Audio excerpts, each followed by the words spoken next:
All right, hey guys, Jerry from Showtime Audio. So I'm super excited. So this is our C8 box, but this is our V3 version. So again, we keep getting asked to make it easier, make it simpler, even though it's about as easy as it gets, right? The thing is already pre-made, it's 4 connections, but we're always looking to improve and make it easier and more functional. We've done that. This is our new C8 V3, but we're using Helix products. So the reason we're able to do that is because we were waiting for this piece right here. This is an amplified terminal cup. So in essence, it's a terminal cup the way you would think about a terminal cup in a speaker box where you hook up your wires, but it's amplified. So it's super cool because the amp is built into the terminal cup itself. Now, the reason we wanted this particular unit is because it has a DSP built in. Just like our Kicker Key 500 one,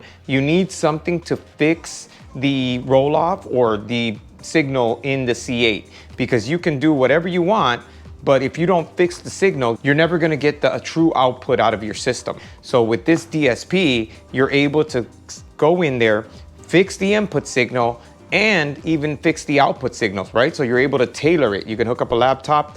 Obviously, we pre-do this for you. We have a car in and we validated it. If you saw the video of us doing our testing, you know, we were testing, just kind of making sure. So everything that we sell, we validate. I'm very particular about things working.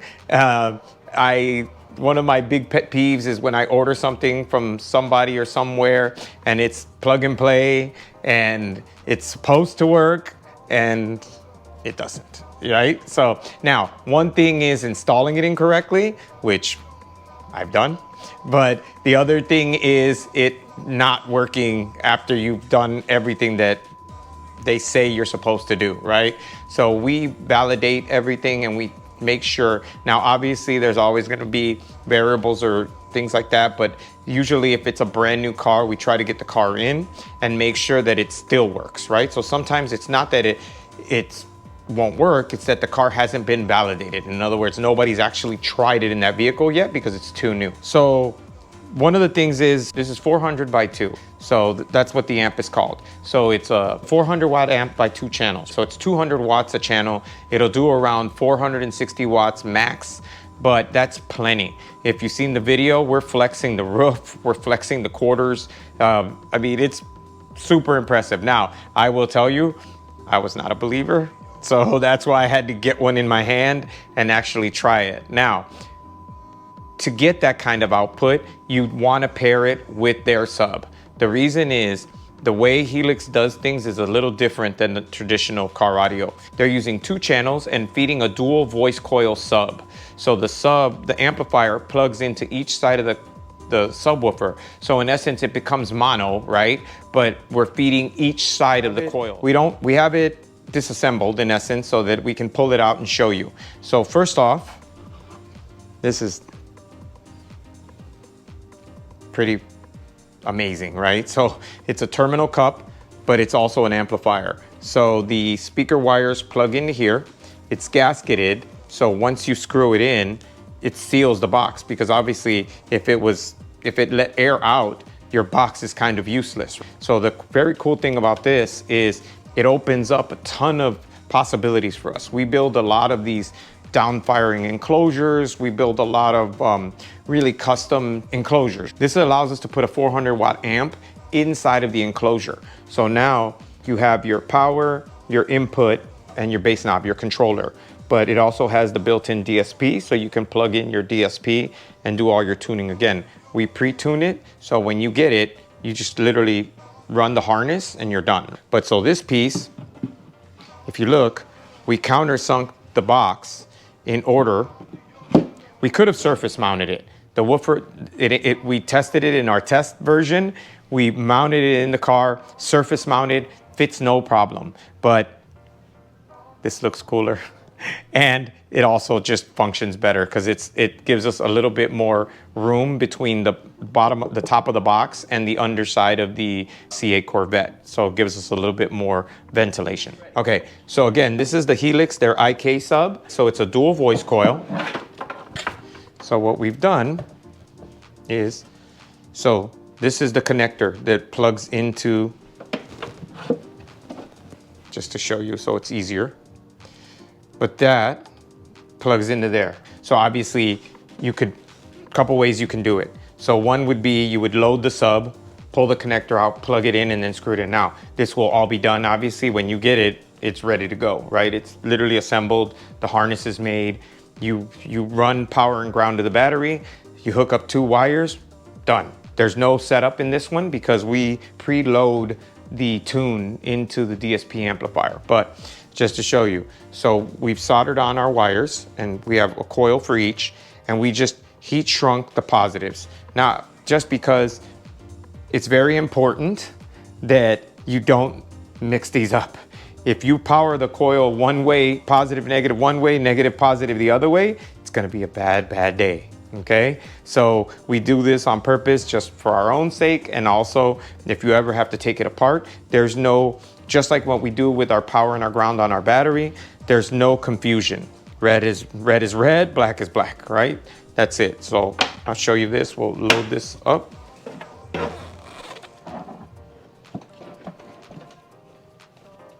Again, here would be if you, for whatever reason, ever had to service it. That's the other nice thing, serviceability, right? If you ever have to change anything, unplug it, unplug the connectors, send it out, new one, done. I mean, there's no unwire it, there's none of that. It's really, really a cool idea. All right, so we get asked all the time, is there any way to make it smaller? Is there any way to mount it behind the seat, under the seat, anything like that? The answer is no.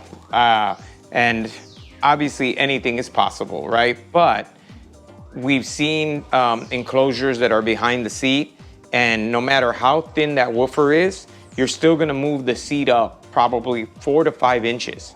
So now the seat is super close. So I'd rather this solution where the seat is further back and you're losing a little bit of footwell space, because obviously you can bend your leg, bend your knees, and you can still fit comfortably in the car. My tech is 6'2", he fits in the car no problem, right? So, but if the seat is moved forward 4 or 5 inches, you know, the windshield is slanted, now the windshield's like this, and now you move the seat this way, to me it's just not a great situation. And again, there are people that have done it and changed it because it doesn't work great. It may look good, but it doesn't function great unless you're really short and your seat's gotta be moved up that far anyway, right? So if your seat has to be moved up 4 or 5 inches for you to reach the pedals, then you have real estate now that was not there.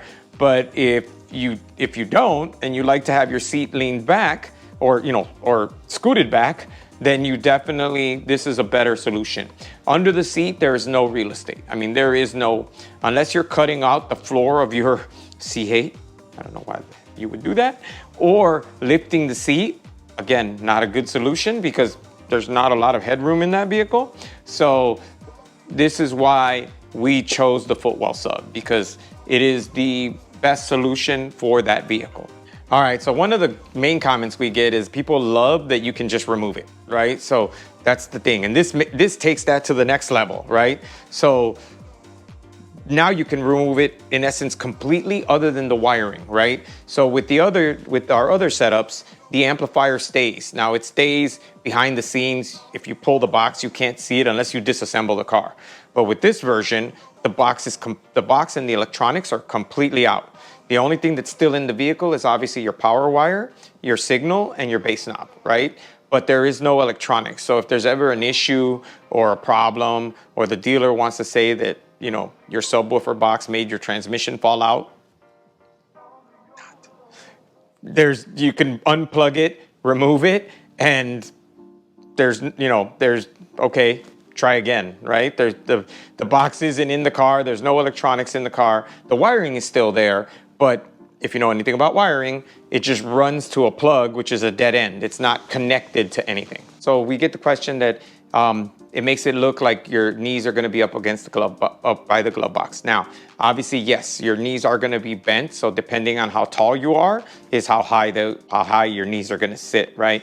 But it's still comfortable. Again, my guy, 6'2", If you see the video, you can see he's 6'2", and his knees are, I don't know, they're at a decent height, I guess. I don't know. They're not like super tall. They're not like eye level or anything with him, but you are gonna sit up a little bit.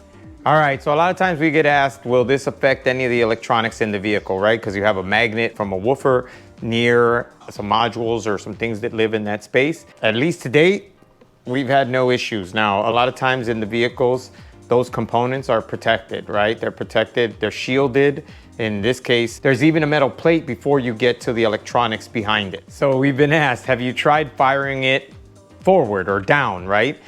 As a matter of fact, we just posted a video of a Jaguar F-Type.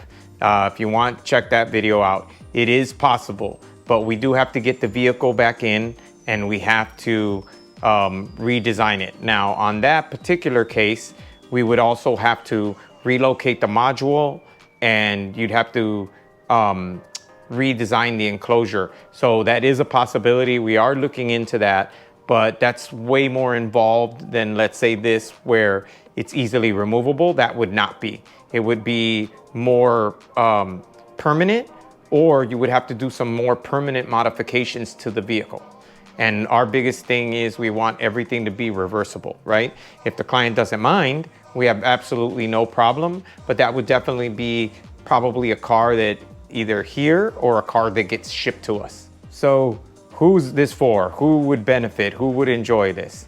Well, in the C8, anybody that likes music, right? If you like music, and I don't care what kind of music, it doesn't matter, this will help, right? Because the car has very little to no bass. And the way it's EQ'd, it's on purpose. If you saw the curve, the way they EQ'd the system, you would see why it sounds so bad.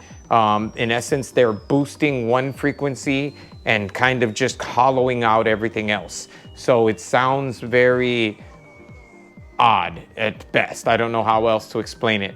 With the DSP, we fixed that, and now you get a nice clean line, so you get all the frequencies, and we amplify it. So we give you more punch, more impact, more drama, as we like to call it, more emotion, so you can enjoy the music, right? You bought this high performance car for a reason, otherwise you'd have bought a regular car. You know, why would you want to settle for a regular stereo? Even though it's the Bose or the Bose surround, it's still not great, right? It doesn't match the caliber of the car. So with this, you have a high performance stereo bass to match your high performance vehicle. Visit our website at showtimeaudiochicago.com.